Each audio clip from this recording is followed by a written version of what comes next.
ये आ गया बेटे आपके पास आई कैप, नेक्स्ट माइनस यहाँ पे आ जाएगा आपके पास जे कैप, प्लस आगे आ जाएगा आपका के कैप। ओके, के कैप। हाँ देखना बोला, ये आ गया बेटे आपके पास, देखना लिसन। जब मैं आई की टर्म को लूंगा तो आई के नीचे जो दोनों कंपोनेंट है आर और एफ के, इनको मैं कवर कर दूंगा और आएगा आपके पास R Y into F Z, R Y into F Z minus R two into F Y, R Z sorry R Z into F Y. और आगे आपने अपने आप बेटे माइनस ले लेना। ओके, पहले प्लस फिर माइनस फिर प्लस। ओके, अब उसके बाद देखो, अब इसको मैं हटा रहा हूं। अब उसके बाद बेटे मैंने लिखनी है जे वाई टर्म। तो जे वाई टर्म जब लिखी तो मैंने जे के नीचे आर वाई और एफ जे उनको बांध कर देना।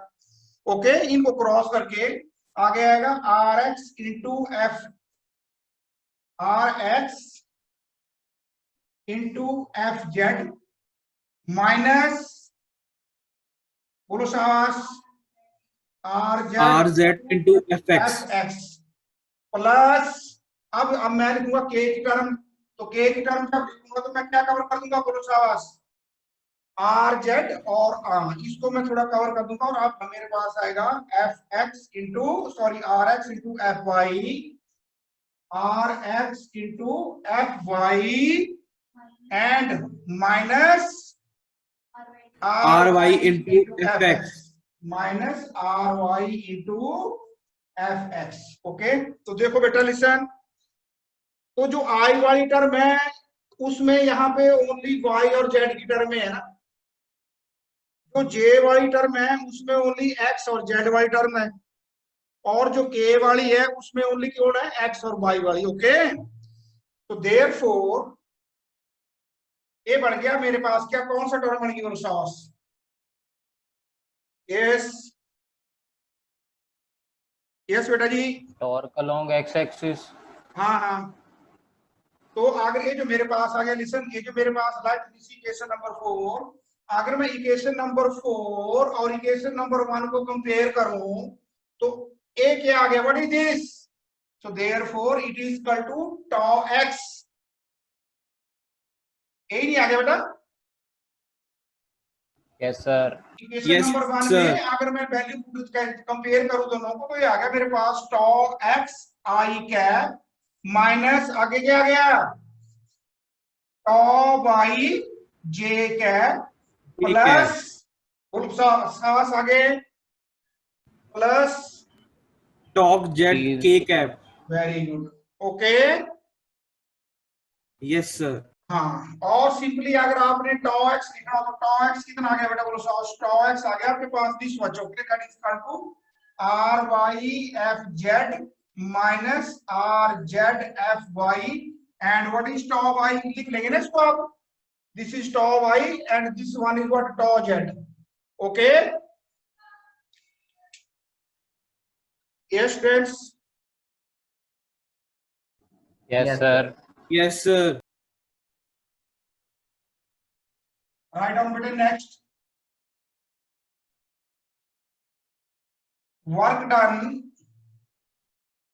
work done by torque and power produced, work done by torque and power produced, work done by torque and power produced.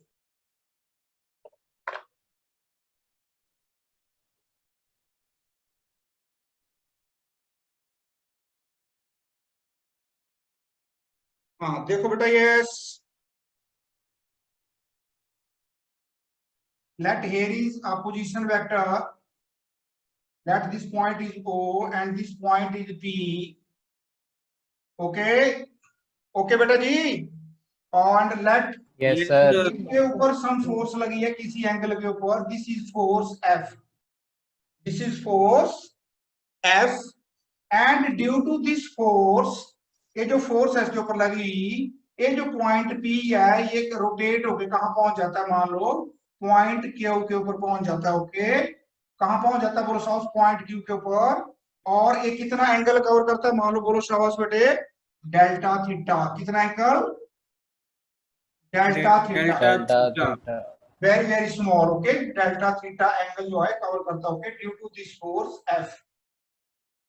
तो वी नो वर्क डन जो होता है बेटे, that is equal to what, delta W is equal to what, force into angular distance, force into displacement, okay. और force कितनी है, force तो F है, इनटू एंगुलर डिस्प्लेसमेंट कितना बेटे बोलो शाबाश, P Q R, delta theta. P Q arc, okay, and we know always theta is equal to what, theta is equal to arc upon, let it is radius, इसका distance कितना है r, that is equal to r, okay।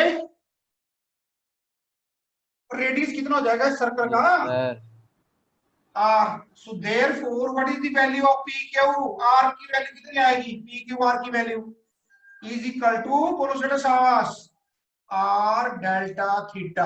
This is equation number 2, this is equation number 1.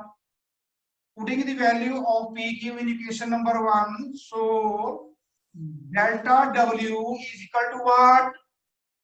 F into R into delta theta. F into R into shabash, delta F into R into delta theta, okay? Okay, बेटा? Yes sir. हमारे पास R और है क्या होता है बोलो शाबाश, क्योंकि यहाँ पे एंगल जो है ना फोर्स और R के बीच में एंगल कितना है 90 डिग्री, तो साइन 90 कितना होता है 1, एफ आर किसके बराबर आ गया, we know F R is equal to tau into delta theta is equal to what, that is equal to D W और डेल्टा डब्ल्यू। अब देखो बेटे हमारे पास जो लीनियर वर्क डन होता है वो कितना होता है, फोर्स इनटू डिस्प्लेसमेंट है ना,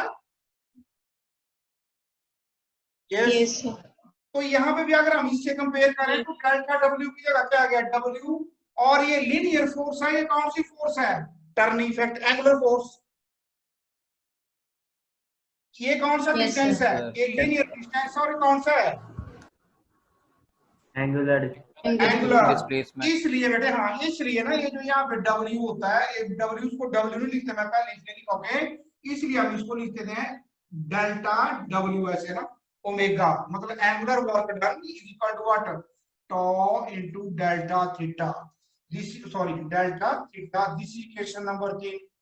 अब अगर अच्छा लिसन बेटे, ये तो चलो फोर्स जो है, अगर तुम मान लो किसी एजेंट ने लगाई होगी, मैं अगर फोर्स लगा रहा हूं तो मेरी फोर्स जो होगी that may be this your wearing force, मेरी जो फोर्स होगी, मैन की जो फोर्स होती है, मैन वर्सेस मशीन में डिफरेंस क्या होता है, मैनुअल जो फोर्स होती है वो वेयरिंग फोर्स होती है, 9 to 10 कुछ और फोर्स होगी, 10 to 11 कुछ और होगी, और इवनिंग तक बंदा थक भी जाता है तो फोर्स ही लगती है।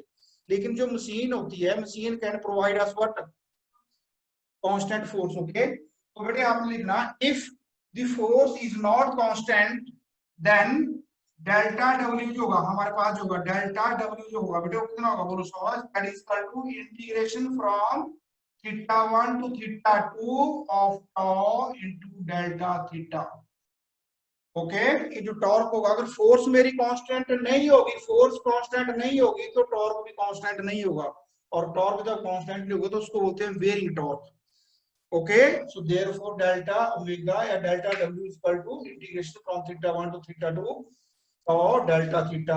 अब बेटे पावर क्या होता है, देखो बोलो शाबाश, पावर होता है rate of doing work. Power क्या होता है, rate of doing work. Rate of doing work. Listen, मान लो सपोज करो in order to cover this displacement, angular displacement from P to Q, let a very small time delta t is taken by the agent, so therefore power is equal to what, delta P is equal to delta W upon delta T is equal to, sorry, is equal to torque into delta theta upon delta T. Now what is delta theta upon delta T? Delta omega. ये omega लिख दो सीधा, कोई बात नहीं, delta omega लिखो, so that is equal to torque into delta omega. तो हमारे पास हमने पावर में किया था ना, लीनियर पावर में किया था, which physical quantity is force time velocity, Yes, ये sir. था Yes. Yes, sir. which physical Yes. quantity, Yes, sir. which physical quantity is force time velocity। तो यहाँ पे भी देखो जो एंगुलर पावर है वो क्या है, angular force into angular velocity है ना। पावर टॉर्क के द्वारा जो Yes. पावर प्रोड्यूस की Yes, sir. यहाँ पे होता है linear force into linear velocity, यहाँ पे आ गया angular force into angular, sorry angular force that is torque into angular velocity. Okay बेटा जी, Sir, जी बेटा। सर वहाँ पे आपने लिमिट्स θ1 और θ2 क्यों लिखा है? नहीं लिमिट है ना, देखो क्योंकि जो टॉर्क है अगर वो वेरिंग होगा, फोर्स मेरी वेरिंग होगी अगर, तो यहाँ से लेके यहाँ तक मान लो P1 पॉइंट तक फोर्स कुछ और थी, तो टॉर्क मान लो T1 था, फिर यहाँ से थोड़ी आगे जाके फोर्स ज्यादा हो गई या कम हो गई, तो टॉर्क कितना हो गया, T2 हो गया। तो ओके, टॉर्क क्या हो रहा है, चेंज नहीं हो रहा है। तो सर हम टॉर्क की नहीं लिमिट लिखेंगे? टॉर्क की सर फिर हम टॉर्क की नहीं लिमिट्स लिखेंगे? यदि मेरी बात तो सुनो, देखो ना टॉर्क के लिए यहाँ से लेके मैं कह रहा हूँ ना, P से लेके P तक तो कांस्टेंट है, P से लेके P1 से लेके P2 तक कांस्टेंट है, P2 से लेके P3 तक कांस्टेंट है। ऐसे ही अगर मान लो सपोज करो यहाँ पे मेरी फोर्स 10 न्यूटन है और यहाँ पे जाके 2 न्यूटन रह जाती है, तो 10 न्यूटन से 2 न्यूटन वो एकदम थोड़ी हुई, वो तो फिर 9.99 9.98 वगैरह वगैरह होती है ना। और इसकी वजह से जो एंगल आएगा, डिस्प्लेस एंगल हो रहा है, चेंज है ना। Okay sir, okay sir. तो this is the expression for work done by torque and the power produced. So this power is equal to torque into angular velocity. Write down better. Next is very important topic, principle of moments and moment of a couple. Principle of moments and moment of a couple. Principle of moments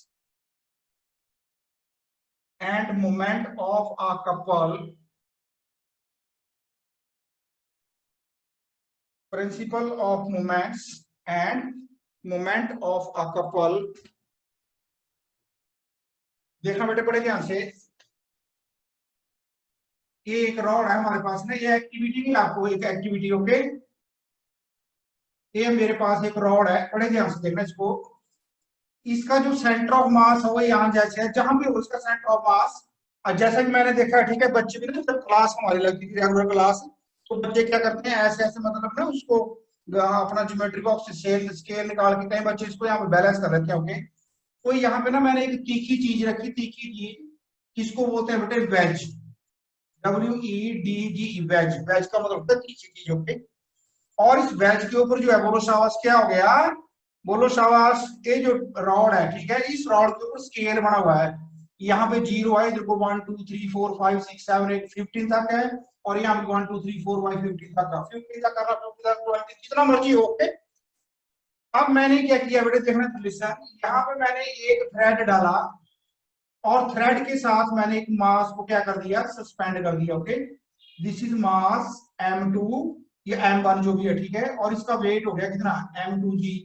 तो ये force नीचे को लगी, that is equal to force F2 ले लो, और इधर मैंने कोई दूसरा वेट है, अननोन वेट, ओके, इधर कोई दूसरा वेट है वो लटका दिया यहाँ पे, ओके, सस्पेंड किया यहाँ पे, उसका जो वेट है मास है कितना, मान लो M1, तो इसका वेट कितना होगा, M1G, और ये फोर्स आ जाएगी कितनी, F1।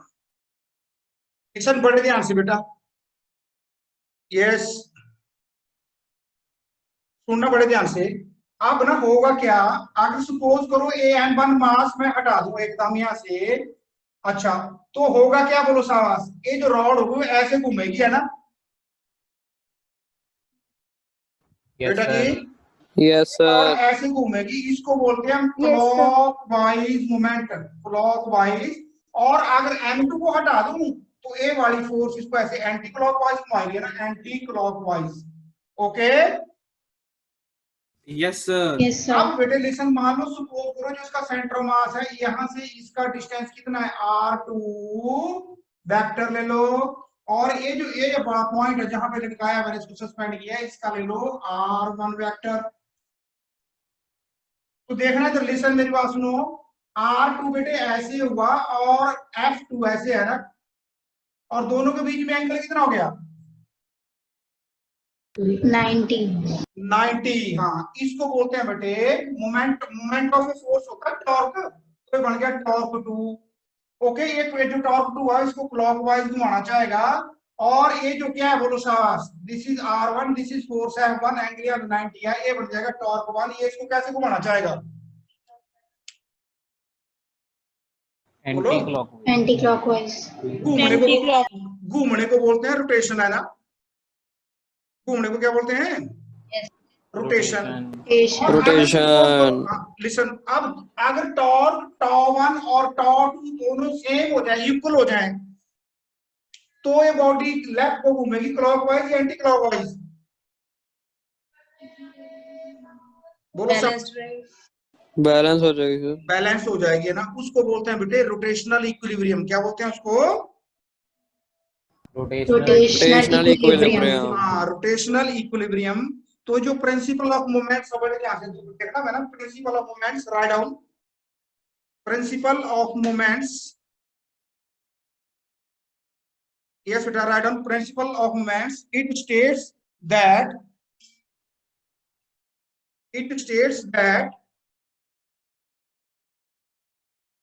a rigid body is in rotational equilibrium.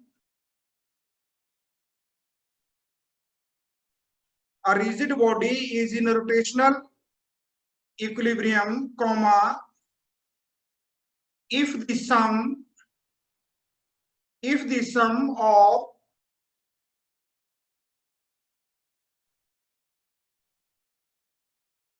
clockwise moments, if the sum of clockwise moments about any point, इस पॉइंट को ओ लिख लो डायग्राम में ना, O about any point is equal to the sum of anti-clockwise moments, is equal to the sum of anti-clockwise moments about that point,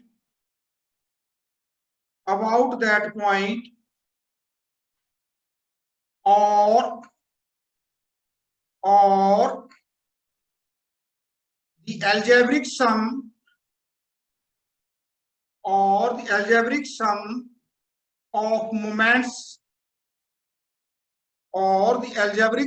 of moments, is zero about any point, तो देखो बेटे, therefore मेरे पास आ गया कितना बोलो शाबाश, torque 1 कितना आ गया बेटा बोलो शाबाश, r1 into f1, r1 vector cross f1 vector, और it is equal to rn vector cross बोलो बेटा जी m1 g vector. Okay, yes sir. This is equation number 1। Similarly torque 2, ये जो टॉर्क 1 है कौन सा टॉर्क का भरोसा, इसके आगे ना बेटा ऐसे लिखना, अपने ऐसे मार देना। ओके, ये बन गया एंटी क्लॉकवाइज टॉर्क। और ये जो दूसरा है कौन सा बन गया टॉर्क 2, ये इस बॉडी को क्लॉकवाइज घुमा रहा, तो clockwise torque is equal to r2 vector cross f2 vector is equal to m2 g vector, equation number 2। Okay, और प्रिंसिपल ऑफ मोमेंट्स क्या हो रहा है, प्रिंसिपल मोमेंट्स हो रहा है अगर इक्वेशन नंबर 1 क्या होगा, इक्वेशन नंबर 2 के बराबर होगा, तो बॉडी रोटेशनल इक्विलिब्रियम में होगी, है ना। Yes sir. Yes, sir. Therefore, अब आगे बढ़ते हैं, according to the principle of moments, τ1 is equal to τ2, that is r1 vector cross f1 vector is equal to r2 vector, बोलो शाबाश, cross बोलो बेटा जी। F2 F2 vector. vector. Cross F2 vector और R1 F1 is equal to R2 F2। ये क्यों हटा दिया मैंने, क्योंकि दोनों के बीच में एंगल कितना है, साइन 90 है ना। Yes, Yes, sir. sir. Sine 90 तो साइन 91 हो जाएगा, और इसकी जगह आप लिख सकते हैं R1 M1G is equal to R2 M2G। जी दोनों साइड है तो इसको कैंसिल कर दो। ओके ओके बेटा जी। Yes, sir. यस अच्छा सर। लिसन, अब देखो बड़े ध्यान से। अब ना ये किस चीज के काम आता है, मान लो ये जो मास है ना, हमने लिखा सम ऑफ द क्लॉकवाइज मोमेंट्स। अगर सपोज करो यहाँ पे कोई और बॉडी होती लटकी हुई तो उसकी फोर्स F3, यहाँ पे कोई और होती तो उसकी फोर्स कितना है F4, F3 का डिस्टेंस कितना है R3, F4 का कितना है R4, और इधर अकेली को बॉडी है, उस तीनों को साफ होगा, मतलब इक्विलिब्रियम में है।